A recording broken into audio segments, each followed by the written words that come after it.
What up? What up? We are talking about the best edge rushers in the NFL class of 2024. Make sure you hang around to the end because we're going to talk about everything that we're doing throughout this week. The top 3 guys in the class. I'm on NFLDraftBuzz.com. This is the start of my process, and I'm sharing it with you guys. First 3 guys we got here: Latu, Dallas Turner, and Jared Verse. We're going to go through the top 10 here. Going through the top 10. Let's start with Latu. The basics.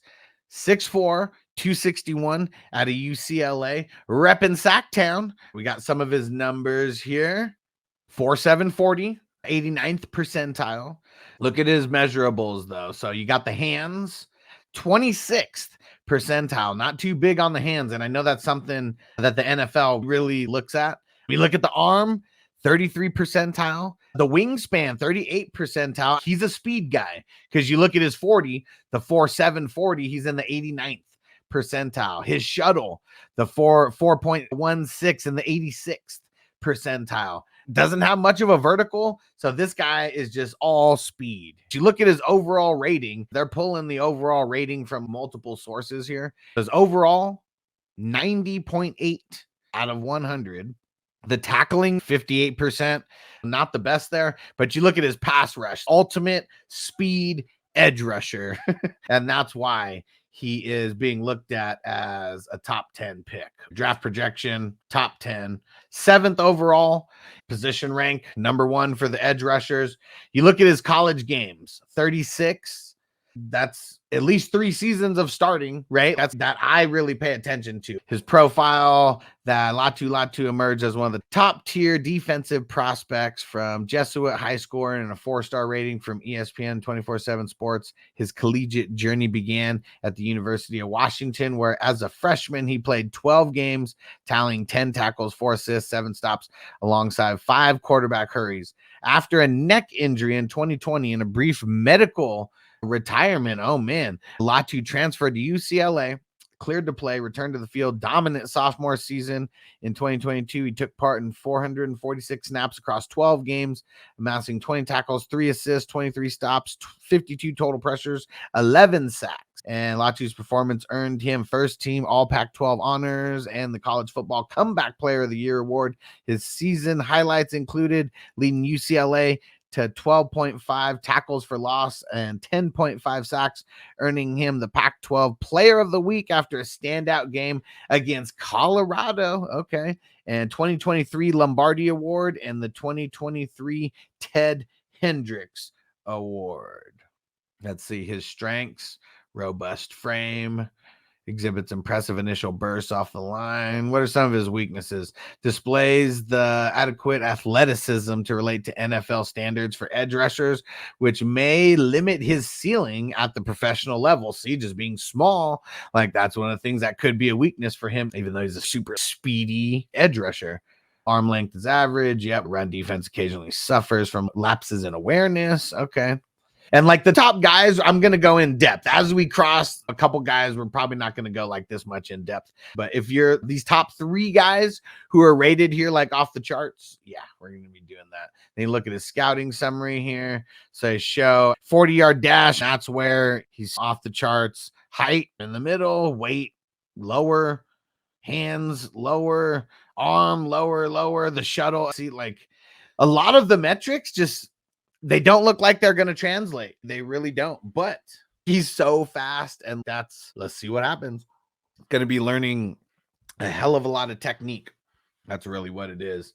And so that is Latu. There we go. Dallas Turner. Let's see how the numbers stack up. And these are the top 2 guys in the class. Dallas Turner out of Alabama, 242 pounds, 6'4", junior. Okay. The 40 time, 4.45 in the 97th percentile. Whoo! 97th percentile here. You look at the height, though. See, like he does the 6'4", 89th percentile. Weight, 242, 58th percentile. His 40, 97th percentile. Kind of off the charts there. Overall rating of 89.1 out of 100. And you look at his tackling and run defense and They even put coverage in here, so I'm assuming Latu like never even went into coverage because I don't even remember seeing that. Look at the tackling, 71%. Pass rush, 95%. Run defense, 78%. Even just Dallas Turner, just right off the bat, like from what I'm seeing, like knowing nothing about them other than these numbers, just his little bit of extra size and the ability to go in coverage. At the end of the day, it depends on where these guys go. And you look at him, he's projected mid first rounder, overall rank 14, position rank number 1 at linebacker. So he's a linebacker / edge. Number 1 in the linebacker category, number 2 in the edge rusher category. 41 games, over 1,600 snaps, 24/7 Sports. They have him rated as a 99 out of 100 there. A lot of snaps, and at Alabama, I could just imagine the type of guys who he had to beat out to start all those snaps. His bio, Dallas Turner arrived at Alabama with a reputation as one of the nation's elite high school pass rushers, earning a 5-star rating and drawing significant attention from major college programs. Hell yeah, because he's at Alabama. He chose Alabama, where he quickly made an impact. His freshman year, he played 15 games, amassing 17 solo tackles, 3 assisted, and notable 9 sacks. As a freshman, there you go, displaying his ability to disrupt the quarterback with 25 total pressures. Sophomore season, his role increased, playing 609 snaps over 12 games. He improved his tackle count to 23 solos, 9 assisted, alongside 5 sacks. He took a step back in the sack category in year 2. While his coverage stats didn't include pass breakups or interceptions, his pass rushing numbers remained impressive. That explains it, though. So he was in coverage a little bit more in year 2. Turner's early achievements at Alabama, including freshman All-American honors, all SEC freshman team selection. He's been killing it ever since he set foot on the field. Let's see what some of his strengths are. Exhibits exceptional first step quickness. Yeah, I mean, by everything we saw with his times, yeah, makes sense. Displays the adept change of direction skills, adeptly navigating through the blockers with the green light to pursuit. Nice. Let's see what some of his weaknesses are. Need to bulk up from his frame. Okay.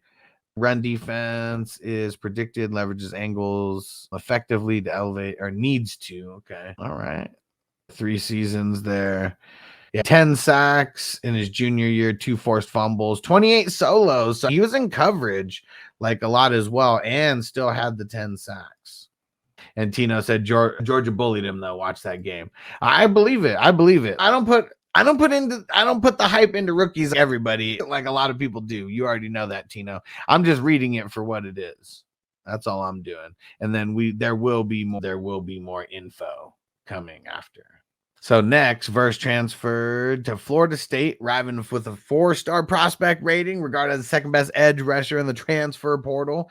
Showed his worth right away, impressing the opposing offenses, putting up strong numbers in the opening season. We'll show the stats here shortly. In the 2022 with the Seminoles, he continued to impress. 9 sacks, 17 tackles for losses in 1 campaign. His performance earned him first team All ACC honors. All right. And then looking to the 2023 draft, he was in the conversation for likely a first-round pick, drawing comparisons with names like Will Anderson Jr., Tyree Wilson. Yeah, mid-first rounder. The strengths, seasoned pass rusher, explosive first step, weaknesses, maintaining exterior leverage, 5th-year senior. Crazy how people look down on you for being a 5th-year senior. Really just like the speed time of things that he stands out on. Everything else is pretty average. Let's go check his stats real quick. Yeah, so really second and third year, just very similar. That's what it is. The 9 sacks, over 20 solos, had a forced fumble in the past year as well. All right, we're just gonna knock out some of these other guys here. We're just getting them on the map here. Chop Robinson. Let's see what Chop is all about. 6'3", 250 out of Penn State. Also a junior. Let's see. 6'3", 250, 4'6", 40. 86.8 out of 100 on the ratings. Top 10 second rounder is what he's projected as right now.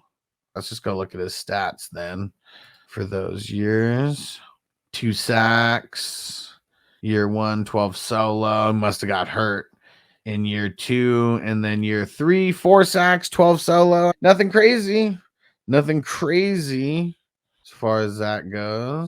That's Chop Robinson. Braylon Trice out of Washington. Let's see. 6'4", 274, 70th percentile, 40. So bigger guy. And I mean, in the 77th percentile for the 40. 86.7 out of 100 as far as overall rating. Second round, top 10 projected. Check the stats. 2 sacks, 11 solo year 1, 10 sacks, 23 solo. That was a huge jump there. And then 7 sacks, 28 solo there. So it might have been in coverage a little bit more, just bossing up that much more in the run game. But there we go. Braylon Trice. Chris Jenkins out of Michigan. Oh, big boy. 305 here, and it's still in the 78th percentile. That's crazy. 61st percentile on the 40, and then the height 6'3", so a little bit smaller. 86.5 out of 100. Mid-second round projection. 42nd ranked overall in the draft with all these numbers combined here.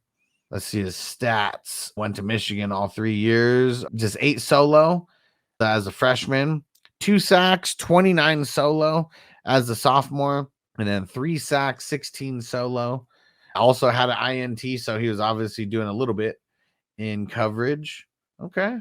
Chris Jenkins out of Michigan, projected mid-second rounder. So we're going to go through the top 10. At least we'll get these guys' names on the radar, where they're from, all that kind of stuff. Jonah Ellis out of Utah.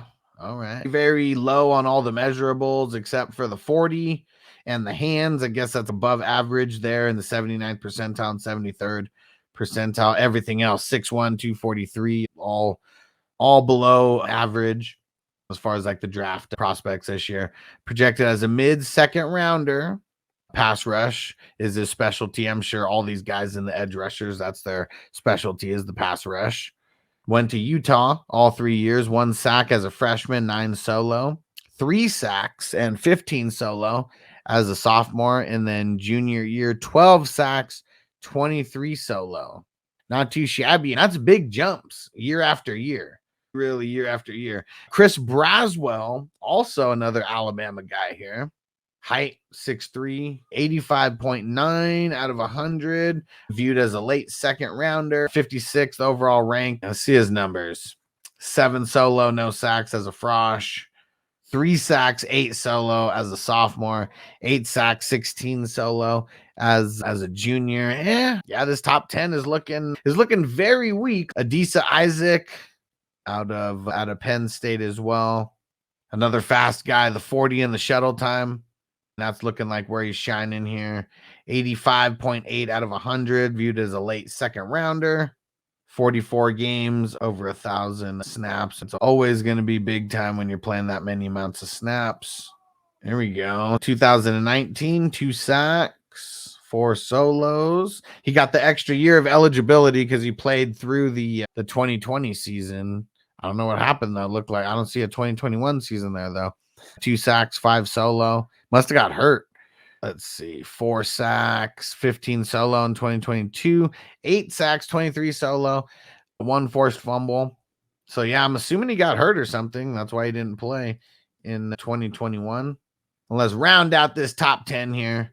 Brandon Dorless out of Oregon. Measurables, nothing is coming off the charts here. Pretty much looks like an average build all around. Maybe his 40s where he stands out. Pass rush a little bit where he stands out. Projected as a 3rd round guy. And let's see the stats. Played through 2020, so we got 5 years of eligibility here. Anybody who played, if you guys remember, like everyone was able to opt out without losing a year. And if you played, you got an extra year of eligibility. That was the way that they incentivized college players during 2020, is that year of eligibility. It would still count, but you would get an extra year like as well. Like you could play 5 seasons instead of 4. 2019, 1 sack, 4 solo.